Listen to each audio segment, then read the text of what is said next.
Hi, my name is Vicki, and in January of this year, I was diagnosed with squamous cell lung cancer.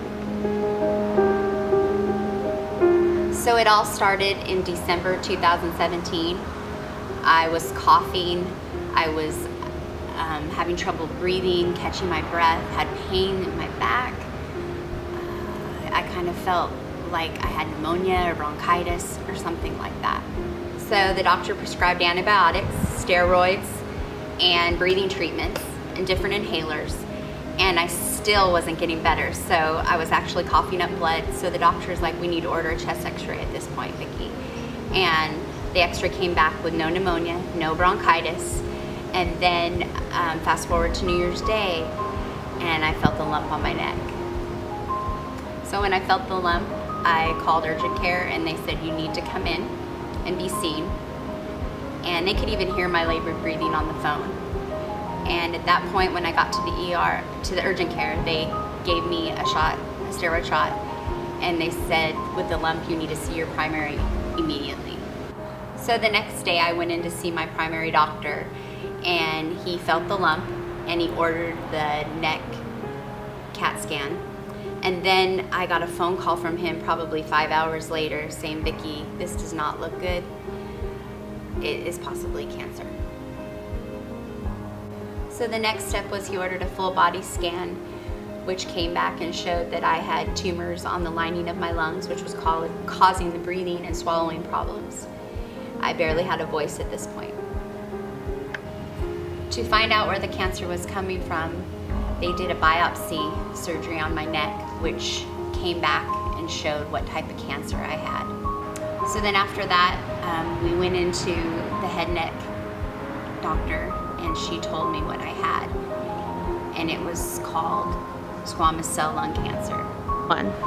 I went in to see an oncologist with Jeff, and he showed me the tumors in my lungs and what was causing my airway issues. He told Jeff and me that this was very serious, and he couldn't promise anything. And I had to start chemo right away. At first, I was numb. I was in shock. Jeff was in shock. I felt like I don't know what to do. But then reality set in, and I had cancer. And I was given 2 years to live, if that, basically a death sentence. And I was just crying out to God, and I didn't know what to say. And when I tried to talk to God about it, I just kept crying and crying. I was simply raw with my feelings. I was angry. I was furious. Why me? Why is this happening to me, God? But soon I found words to say to God, and I wrote them in my prayer journal. And then at that point, I would write down exactly how I was feeling. What about my family? I'm not ready to die, God. And I was angry also at God, because why I have to go through this, that's fine, I can handle this, God will help me, you know? But my family, I didn't want my girls to have to go through this pain. I just put it all out there to God and told him how I felt.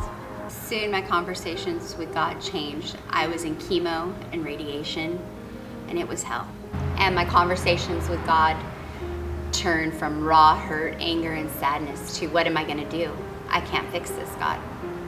I was struck by the overwhelming feeling of, I can't fix this, Jeff can't fix this, my parents can't fix this, me feeling sorry for myself can't fix this, no one can fix this. And that reality set in when the doctors told me that there's a 5% chance that I can live for 5 years. It's like something you don't ever expect to hear. So what am I gonna do? Am I gonna trust God and put my faith in him and fight this? Or am I gonna give up? I'd like to say that I just trusted God after that, but everything wasn't fine. I wasn't fine. In moments when you're confronted with your own mortality, it's easier said than done. My confidence in God wasn't a one-time decision. It's a daily thing that I have to pray about every day. Lord, help me. It caused me to remember to recount all the times God was there for me in my life, Well, last year when I went back to school and he helped me get my degree and go to work and have a family, all those things. To remember the time he helped me through my parents' divorce and he gave me peace through that. I remembered that the Lord blessed me with an amazing family. My parents, even though they're divorced, they were there for me, both of them. My girls, my amazing daughters were there for me.